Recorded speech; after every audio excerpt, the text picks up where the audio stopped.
नमस्कार। आज हम बात करेंगे भारत के संवैधानिक विकास के बारे में, जिसमें हम देखेंगे भारत का संवैधानिक विकास किस तरह से हुआ था।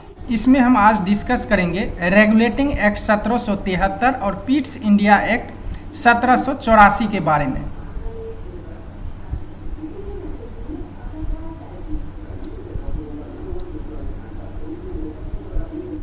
एक्चुअली में भारत का संवैधानिक विकास ब्रिटिश काल से स्टार्ट हुआ था। जैसे कि आप जानते होंगे, ब्रिटिश ईस्ट इंडिया कंपनी की स्थापना 31 दिसंबर 1600 ईस्वी में हुई थी। उस समय ब्रिटेन की तत्कालिक महारानी ने भारत के साथ व्यापार करने के लिए 21 सालों तक की छूट दी थी। बाद में कंपनी ने भारत के लगभग सभी क्षेत्रों पर अपना सैनिक तथा प्रशासनिक अधिपत्य जमा लिया था। जब कंपनी की स्थापना हुई थी, यानी ईस्ट इंडिया कंपनी की स्थापना हुई थी, तो वो अपना प्रशासनिक व्यवस्था चलाने के लिए एक हेडक्वार्टर यानी मुख्यालय बनाया था, जो कि लंदन में स्थित था। ये देख सकते हैं, ये ईस्ट इंडिया कंपनी का हेडक्वार्टर है। अब ये अपना प्रशासनिक व्यवस्था किस तरह से चलाया करता था वो हम देखेंगे। 1973 तक ब्रिटिश ईस्ट इंडिया कंपनी का जो प्रशासनिक व्यवस्था था वो इस तरह था। पहला एक कोर्ट ऑफ प्रोपराइटर्स, दूसरा कोर्ट ऑफ डायरेक्टर्स हुआ करता था। अब ये कोर्ट ऑफ प्रोपराइटर और कोर्ट ऑफ डायरेक्टर्स क्या होता था? एक्चुअली में कोर्ट ऑफ प्रोपराइटर्स, इसमें वो व्यक्ति शामिल थे जो कंपनी के शेयर धारक थे। ये लोग कंपनी में अपना पैसा लगाते थे, वो व्यक्ति कोर्ट ऑफ प्रोपराइटर्स कहलाते थे। जैसे बड़े बड़े कंपनी में अभी भी लोग इन्वेस्टमेंट करते हैं, तो वो क्या होते हैं, उस कंपनी का शेयर धारक होते हैं। उसी तरह ब्रिटिश ईस्ट इंडिया कंपनी में जो लोग अपना पैसा इन्वेस्ट करते थे, उसको कंपनी का कोर्ट ऑफ प्रोपराइटर्स कहा जाता था। अब कोर्ट ऑफ प्रोपराइटर्स में जो लोग 2500 पाउंड से अधिक पैसे इन्वेस्ट किया करता था, उन्हीं लोगों के द्वारा कोर्ट ऑफ डायरेक्टर्स चुना जाता था। कोर्ट ऑफ डायरेक्टर्स 24 लोगों का ग्रुप होता था। इस कोर्ट ऑफ डायरेक्टर्स में 24 लोग होते थे जो ब्रिटिश ईस्ट इंडिया कंपनी का एडमिनिस्ट्रेशन को संभालते थे, यानी प्रशासनिक व्यवस्था को ये लोग देखते थे। ये बहुत ही पावरफुल यूनिट था। ये लोग पूरा एडमिनिस्ट्रेशन को चलाते थे।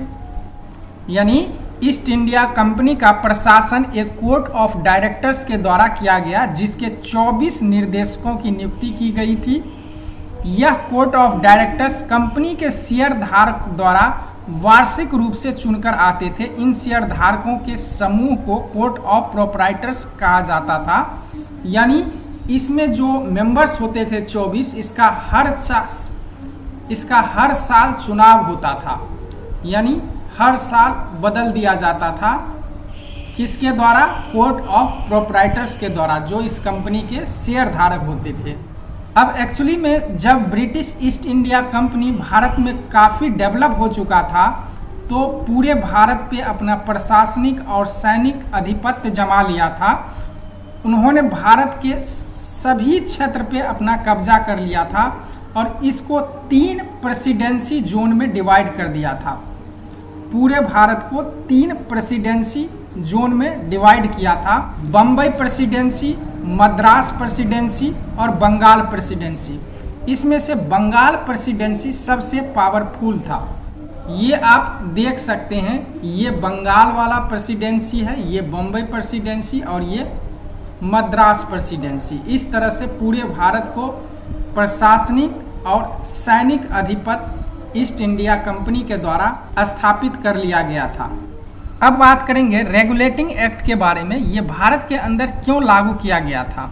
एक्चुअली में जब ब्रिटिश ईस्ट इंडिया कंपनी ने अपने प्रशासनिक और सैनिक अधिपत्य पूरे भारत में जमा लिया था, तो ये पूरी तरह से भारत को अपने शासन के शिकंजे में ले लिया था और पूरे देश पे इन्होंने शासन करना शुरू कर दिया था।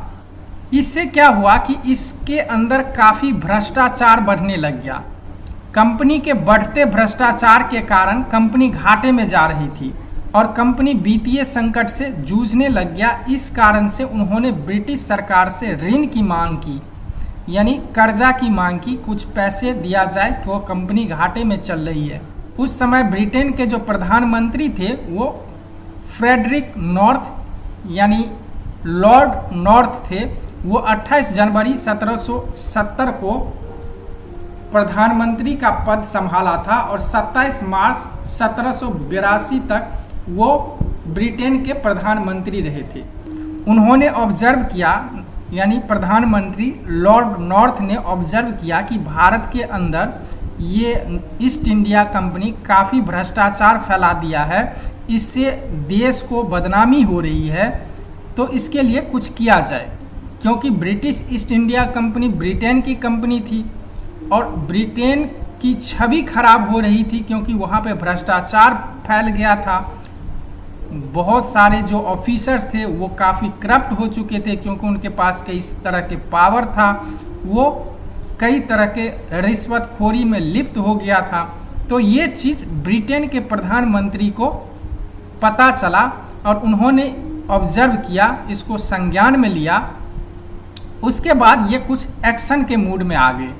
अब हुआ क्या, अब फ्रेडरिक नॉर्थ सोचने लगा अब कुछ किया जाए, इसलिए इन्होंने एक कमेटी बनाया जिसे कहा जाता है सेक्रेट कमेटी। ये काफ़ी बार क्वेश्चन पूछा जाता है। रेगुलेटिंग एक्ट 1773 किस कमेटी की अनुशंसा पे लागू की गई थी? तो एक कमेटी था जिसका नाम है सेक्रेट कमेटी, यानी ये प्रधानमंत्री लॉर्ड नॉर्थ ने एक सेक्रेट रूप से यानी गुप्त रूप से एक गुप्त कमेटी का गठन किया था। इस कमेटी की अनुशंसा पे इन्होंने रेगुलेटिंग एक्ट लागू किया। ये बहुत इम्पोर्टेंट है कि रेगुलेटिंग एक्ट 1773 कौन सी कमेटी की सिफारिश पे लागू किया गया था? तो सेक्रेट कमेटी यानी एक गुप्त कमेटी के सिफारिश पे लागू किया गया था। उस समय ब्रिटेन के प्रधानमंत्री कौन थे? तो लॉर्ड नॉर्थ थे। अब देखेंगे कि इस रेगुलेटिंग एक्ट के अंदर हुआ क्या था। रेगुलेटिंग एक्ट 1773 ब्रिटिश सरकार के द्वारा उठाया गया पहला ऐसा कदम था जिसके अंतर्गत कंपनी के कार्यों को नियमित और नियंत्रित किया गया।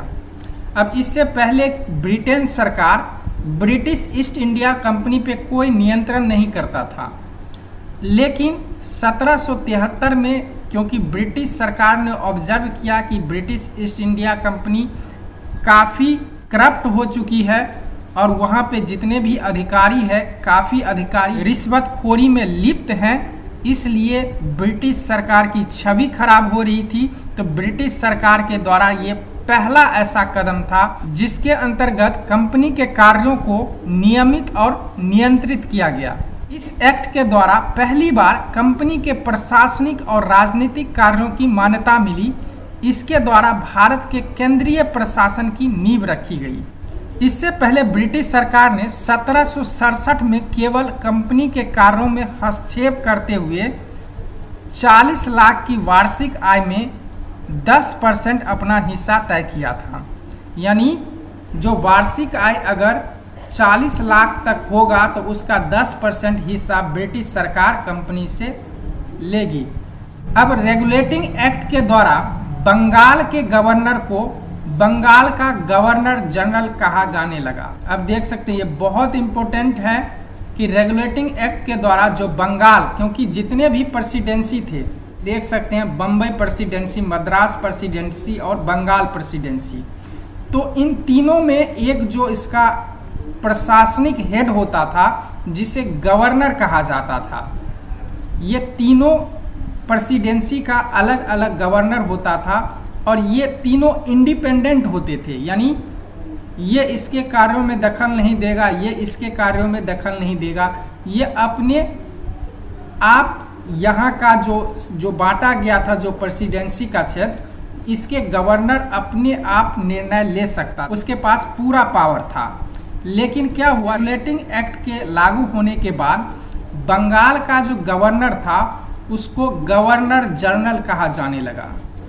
इस गवर्नर जनरल के अधीन इस दो प्रेसिडेंसी यानी बम्बई और मद्रास प्रेसिडेंसी के जो गवर्नर था वो इसके अधीन कर दिया गया। किसके अधीन? बंगाल प्रेसिडेंसी के गवर्नर जनरल के अधीन इन दोनों के गवर्नर को इसके अधीन कर दिया। यानी इस एक्ट के द्वारा मद्रास एवं बम्बई के गवर्नर को बंगाल के गवर्नर जनरल के अधीन कर दिया गया।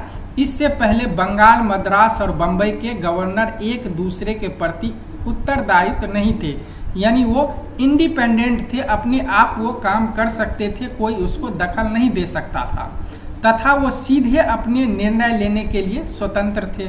अब इस तरह से क्या हुआ कि अब बंगाल का जो क्षेत्र था प्रेसिडेंसी, वो काफ़ी पावरफुल हो गया, क्योंकि उसका जो हेड होता, प्रशासनिक हेड जो है, उसको गवर्नर जनरल कहा जाने लगा और पहला गवर्नर जनरल वारेन हेस्टिंग को बनाया गया। Warren Hasting is the first governor general of Bengal. यानी बंगाल का पहला गवर्नर जनरल कौन था? तो वारेन हेस्टिंग।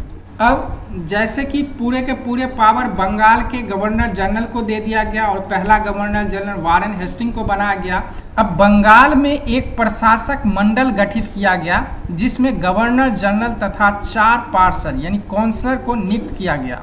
पार्षद नागरिक तथा सैन्य प्रशासन से संबंधित थे। ये काउंसलर जो थे, एक तो यानी गवर्नर जनरल को सलाह देने वाली एक कमेटी बनाया जिसको कहा जाता था काउंसलर यानी पार्षद। इसमें 4 मेंबर होते थे। इसके द्वारा अगर कोई भी निर्णय लिया जाता था, इनके बहुमत के आधार पर लिया जाता था। यानी कोई भी निर्णय होगा, अगर 2 अगर ये बोल दिया और एक तीसरा गवर्नर जनरल हो गया, तो इस तरह से कोई भी काम बहुमत के अंदर आ जाता था और वो हो जाता था। इस प्रशासक मंडल का पहला अध्यक्ष लॉर्ड वारेन हेस्टिंग था, क्योंकि वही बंगाल का पहला गवर्नर जनरल था। तो क्योंकि इसके अध्यक्ष जो होते थे गवर्नर जनरल होते थे, इसलिए वारेन हेस्टिंग इसका प्रथम अध्यक्ष था। अब ये जो प्रशासक मंडल यानी गवर्नर जनरल के एडमिनिस्ट्रेटिव काउंसिल में जो 4 मेंबर्स थे, इसको हटाने के अधिकार या नियुक्त करने के अधिकार किसके पास था? एक्चुअली में इसके नियुक्ति और हटाने के अधिकार कोर्ट ऑफ डायरेक्टर्स के सिफारिश पर इसको ब्रिटिश सम्राट के द्वारा नियुक्त किया जाता था या हटाया जा सकता था। इसका कार्यकाल एक्चुअली में 5 साल का होता था। 4 पार्षद थे, क्लेवरिंग, मार्शल, बरवेल एवं फिलिप फ्रांसीसी। उसके बाद रेगुलेटिंग एक्ट 1773 के द्वारा कलकत्ता में एक सुप्रीम कोर्ट की स्थापना की गई, जिसमें एक मुख्य न्यायाधीश तथा 3 अन्य न्यायाधीश को नियुक्त किया गया, जो अंग्रेजी कानून के अनुसार प्रजा के मुकदमों का निर्णय करते थे। इसका कार्य क्षेत्र बंगाल, बिहार, उड़ीसा तक था। इस सर्वोच्च न्यायालय को साम्य न्याय तथा सामान्य विधि के न्यायालय, नौसेना विधि के न्यायालय तथा धार्मिक न्यायालय के रूप में काम करना था। उच्चतम न्यायालय 1774 ईस्वी में गठित किया गया और सर एलिजा एमपी मुख्य न्यायाधीश तथा अन्य 3 और न्यायाधीश इसमें नियुक्त किया गया। ये आप देख सकते हैं, ये कलकत्ता का सुप्रीम कोर्ट जो कि 1774 में बना था, रेगुलेटिंग एक्ट 1773 के द्वारा। इसमें जो इम्पोर्टेंट क्वेश्चन बनता है, कलकत्ता का सुप्रीम कोर्ट कब स्थापित किया गया था? तो 1774 में किस एक्ट के द्वारा? तो रेगुलेटिंग एक्ट 1773 के द्वारा। उसके बाद जो इसमें इम्पोर्टेंट क्वेश्चन बनता है कि इस न्यायालय का प्रथम मुख्य न्यायाधीश कौन थे? तो पहला मुख्य न्यायाधीश थे सर एलिजा एमपे। उसके बाद 3 अन्य न्यायाधीश थे जिसका नाम था चैम्बर्स, लिमेंस्टर और हाइड। यानी 4 टोटल न्यायाधीश हुआ करता था, एक मुख्य न्यायाधीश और 3 अन्य न्यायाधीश। ये देख सकते हैं एलिजा एमपे का कुछ पारिवारिक चित्र है। इसके बाद और क्या बदलाव किया गया था रेगुलेटिंग एक्ट 1773 के द्वारा? जैसे कि अभी अभी हमने डिस्कस किया था कि कोर्ट ऑफ डायरेक्टर्स का जो चुनाव होता था वो कोर्ट ऑफ प्रोपराइटर्स यानी कंपनी के शेयर धारकों के द्वारा किया जाता था। उन शेयर धारकों के द्वारा किया जाता था जिसका अंशदान यानी जिन्होंने 500 पाउंड से अधिक कंपनी के अंदर अपना पैसा लगाया था, इन्वेस्टमेंट करते थे, उन्हीं के द्वारा 24 गवर्निंग बॉडी को चुना जाता था। लेकिन रेगुलेटिंग एक्ट 1773 में इसमें बदलाव करके उन प्रोप्राइटर्स को अधिकार दिया गया इस 24 सदस्य को चुनने का जिसका अंशदान 1000 पाउंड हो, यानी कम से कम 1000 पाउंड होना ही चाहिए, तभी वो चुन सकता था, एलिजिबल था 24 गवर्निंग बॉडी का जो कोर्ट ऑफ डायरेक्टर्स होता था उनका चुनाव करने का। अब उसके बाद कंपनी के जो 24 गवर्निंग बॉडी का जो ये डायरेक्टर्स, कोर्ट ऑफ डायरेक्टर्स को ये कहा गया कि वे अब से राजस्व, दीवानी एवं सैन्य प्रशासन से संबंध में किए गए सभी प्रकार के कार्यों से ब्रिटिश सरकार को अवगत कराएंगे। यानी इनको अब ब्रिटिश सरकार के साथ कनेक्ट कर दिया गया। ये कोर्ट ऑफ डायरेक्टर्स को अब ब्रिटिश सरकार से भी कनेक्शन कर दिया गया। यानी ये जो भी निर्णय लेंगे किससे संबंधित, राजस्व, दीवानी एवं सैन्य प्रशासन से संबंधित जो भी कार्य करेंगे अब ये ब्रिटिश सरकार को रिपोर्ट करेंगे। अब उसके बाद क्या कर दिया गया कि जैसे कि आप जानते हैं कि इसका जो कोर्ट ऑफ डायरेक्टर्स का जो मेंबर्स होता था इसका चुनाव हर साल हुआ करता था कोर्ट ऑफ प्रोप्राइटर्स के द्वारा। लेकिन रेगुलेटिंग एक्ट 1773 में बदलाव कर दिया गया और इसका कार्यकाल 4 वर्ष कर दिया गया तथा प्रति वर्ष उनमें से 1/4 सदस्य के स्थान पे नए सदस्यों के निर्वाचन की पद्धति को अपनाया गया। अब क्या हुआ कि इस रेगुलेटिंग एक्ट में वर्ष 1781 में कुछ संशोधन किए गए जो कि इस प्रकार थे। इस संशोधित एक्ट को एक्ट ऑफ सेटलमेंट नाम दिया गया। ये बहुत इंपॉर्टेंट है। एक्ट ऑफ सेटलमेंट कब लागू किया गया? 1781 में। ये क्यों लागू किया गया? क्योंकि रेगुलेटिंग एक्ट 1773 जो लागू हुआ था उसमें कुछ संशोधन किया गया, इस वजह से इसका नाम एक्ट ऑफ सेटलमेंट रखा गया। अब इसमें क्या संशोधन किया गया कि कलकत्ता स्थित उच्चतम न्यायालय के कार्यक्षेत्र को परिभाषित कर दिया गया। पहले कार्यक्षेत्र क्या होगा इसका वो परिभाषित नहीं किया गया, नहीं बताया गया इसका क्या कार्यक्षेत्र होगा।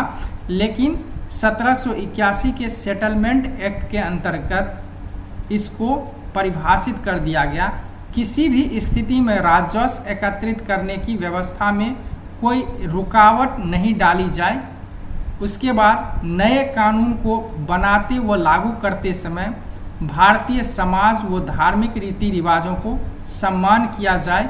ये सारी चीज़ जो है 1781 में जोड़ा गया। अब हम बात करेंगे पिट्स इंडिया एक्ट के बारे में जो 1784 में लागू किया गया था। एक्चुअली में पिट्स इंडिया एक्ट 1784 के लाए जाने के कारण थे। रेगुलेटिंग एक्ट की कमियों को दूर करने के लिए इस एक्ट को पारित किया गया था। ब्रिटिश सांसद कंपनी के ऊपर अपने नियंत्रण को और बढ़ाना चाहती थी। एक संसदीय समिति का गठन किया गया। इस समिति की अनुशंसा के आधार पर पिट्स इंडिया एक्ट पारित किया गया। ये बहुत ही इम्पोर्टेंट है। पिट्स इंडिया एक्ट कब लागू हुआ था? तो 1784 में। ये पहला क्वेश्चन बन जाता है। किसकी अनुशंसा पे लागू की गई थी? एक संसदीय समिति की अनुशंसा पे ब्रिटिश सांसद के द्वारा एक समिति बनाया गया था और इस समिति की अनुशंसा पे पिट्स इंडिया एक्ट को लागू किया गया।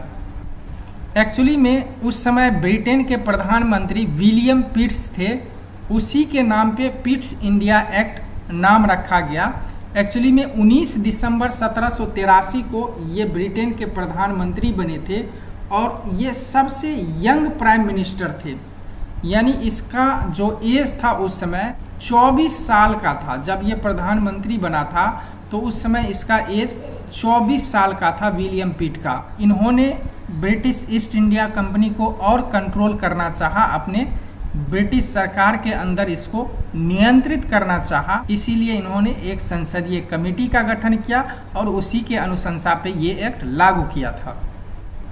अब देखेंगे कि पिट्स इंडिया एक्ट के अंतर्गत क्या बदलाव किया गया था। इस एक्ट से राजनीतिक मामलों के लिए एक नए निकाय नियंत्रण बोर्ड का गठन किया गया।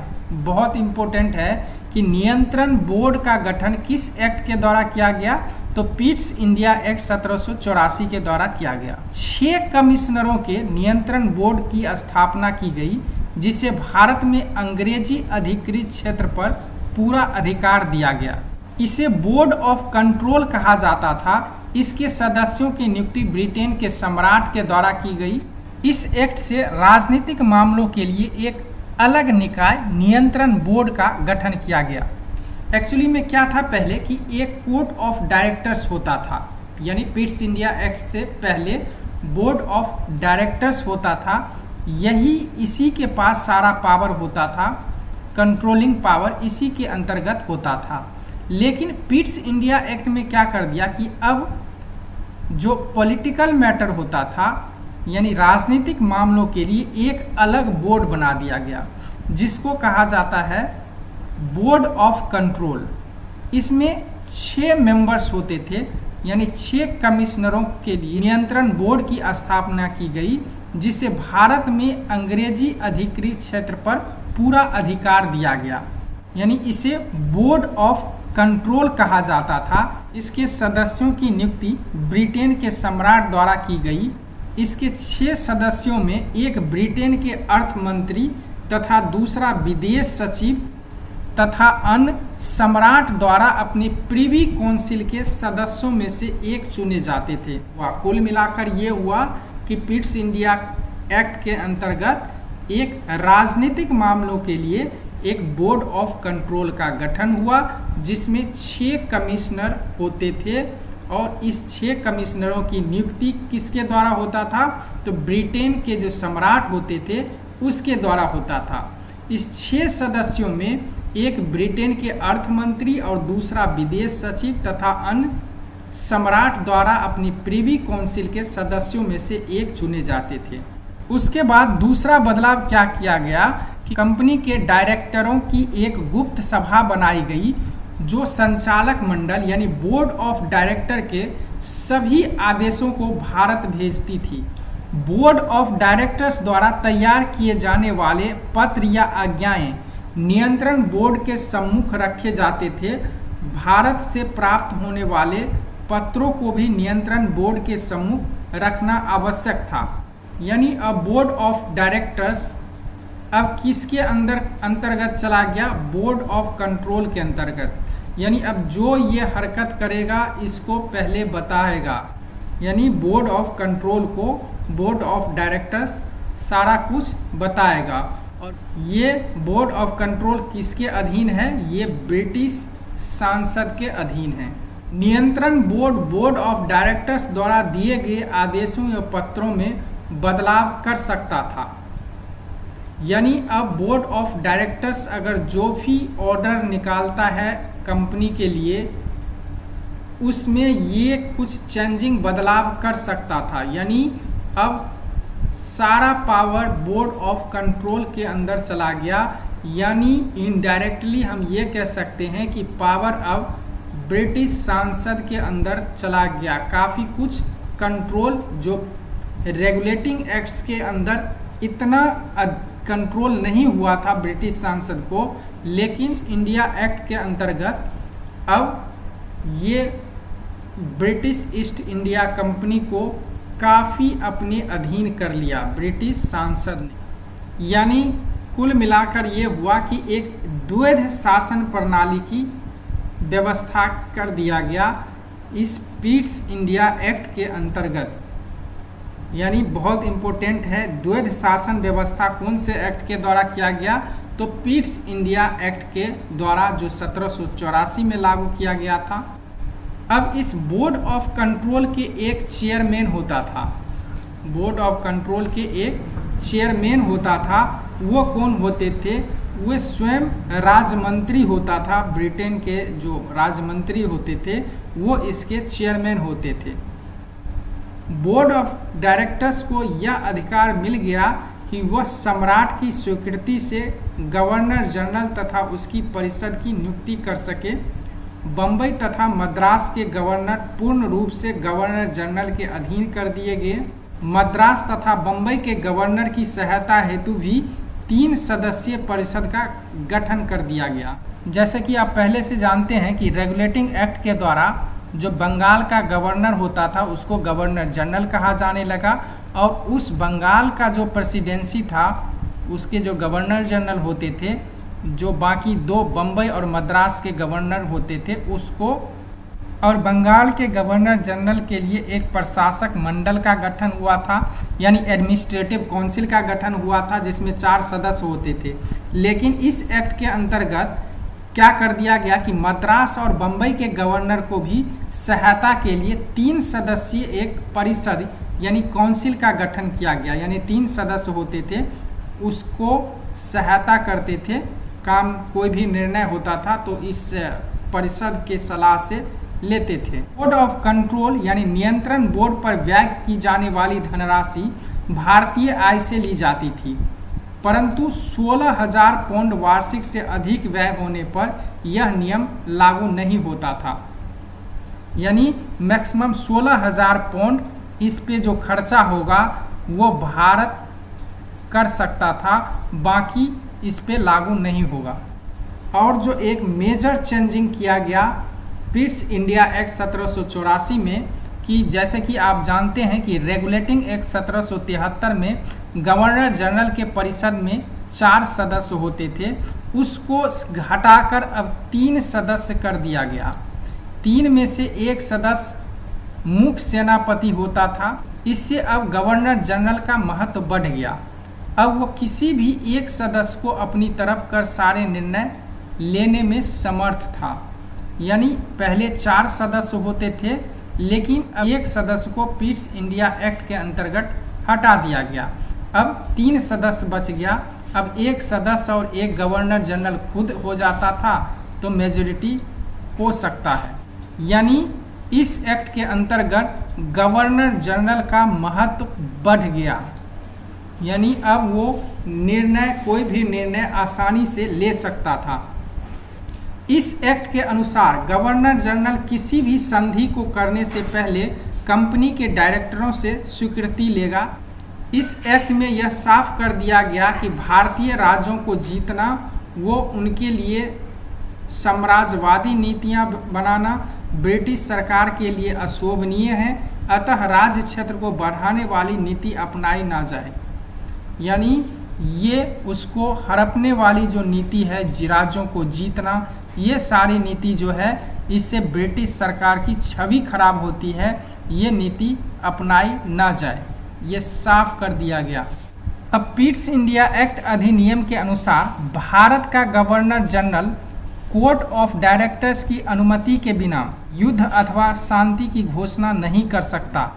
बम्बई और मद्रास की प्रेसिडेंसीज कलकत्ते के गवर्नर जनरल के अनुमति के बिना युद्ध या शांति की घोषणा नहीं कर सकता था।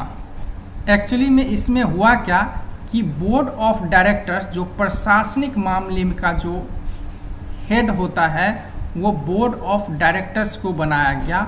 यानी कुल मिलाकर प्रशासनिक पावर इसको कर दिया गया। इसके बाद इसके अधीन बंगाल प्रेसिडेंसी के गवर्नर जनरल को कर दिया गया, और बंगाल प्रेसिडेंसी के जो गवर्नर जनरल होते थे उसके अधीन बम्बई और मद्रास प्रेसिडेंसी के गवर्नर जनरल को कर दिया गया। इस एक्ट में कंपनी के कर्मचारियों का देशी शासकों के साथ धन के लेन देन को गलत एवं अपमानजनक बताया। इस तरह के कार्यों में लिप्त कर्मचारियों के लिए कठोर कानून बनाने पर बल दिया गया। भारत में अंग्रेज अधिकारियों पर मुकदमा चलाने के लिए इंग्लैंड में एक कोर्ट की स्थापना की गई। ये बहुत इम्पोर्टेंट है कि अगर कोई भी व्यक्ति जो ब्रिटिश प्रशासन में है और भारत में कोई करप्शन में यानी कुछ लेन देन में अगर फंसता है तो उसके खिलाफ ब्रिटेन के अदालत में केस चलेगा। उसके बाद हुआ क्या, जो वारेन हेस्टिंग थे तत्कालिक गवर्नर जनरल, उन्होंने इस एक्ट का विरोध किया तथा 1785 में इस्तीफा देकर वो वापस इंग्लैंड चला गया, जहां पर बर्क नामक एक मंत्री ने उस पर महाभियोग एवं भ्रष्टाचार का आरोप लगाकर मुकदमा चलाया, जिसमें बाद में वारेन हेस्टिंग को बरी कर दिया गया। यहाँ पे इस कोर्ट में इस पे मुकदमा चलाया गया वारेन हेस्टिंग के ऊपर। और बाद में वारेन हेस्टिंग को बरी कर दिया गया। उसके बाद लॉर्ड कॉर्नवालिस को गवर्नर जनरल नियुक्त किया गया। इसका कार्यकाल 1786 से 1793 तक था। यह एक उच्च वंश तथा कुलीन वृत्ति के व्यक्ति लॉर्ड कॉर्नवालिस को पीस इंडिया एक्ट के अंतर्गत रेखांकित शांति स्थापना तथा शासन के पुनर्गठन हेतु गवर्नर जनरल नियुक्त कर भारत भेजा गया। बोर्ड ऑफ कंट्रोल को यह भी शक्ति थी कि वह ब्रिटिश नियंत्रित भारत में सभी नागरिक सैन्य एवं राजस्व गतिविधियों का अधीक्षण एवं नियंत्रण कर सके। इस अधिनियम में प्रथम बार कंपनी के अधीन क्षेत्र को ब्रिटिश अधिपत्य का क्षेत्र कहा गया। ब्रिटिश सरकार को भारत में कंपनी के कार्यों और उसके प्रशासन पर पूर्ण नियंत्रण प्रदान किया गया।